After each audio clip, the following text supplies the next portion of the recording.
در حالت مرض آب ضرر میرسه تیمم بکن. حدیث آسان، اسلام آسانه. مذهب حنفی قساخ گرفته.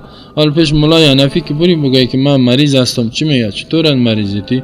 نه تو بیا خدا مهربان است. نه آبم میگه آب گرم نیست، زمستانم ترق زمستانم، مریض هم است، بیا خدا مهربان است. اگر مردی هم شهید میشی.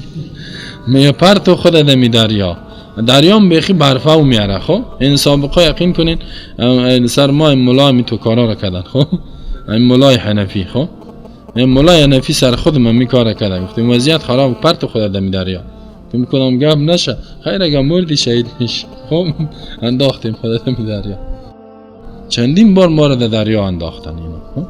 حال ما پابند به اسلام نه، ما طالب العلم پیش مولای حنفی استیم دیگه، نه طالب العلم هستیم و به شرفا جاهلا پرتو خود دمی همین تو یقین که برفه و میامد خود انداختیم.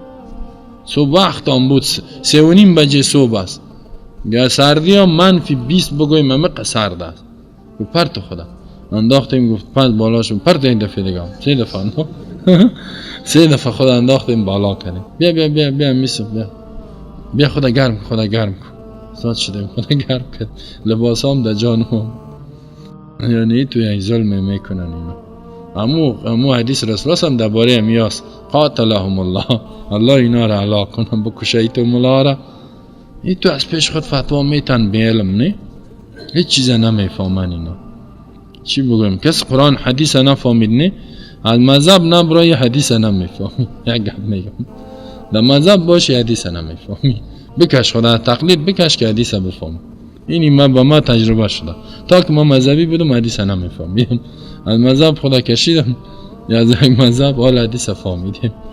خواهل به مذهب شدی؟ نه ما در مذهب رسول الله صلی الله علیه و آله هستم.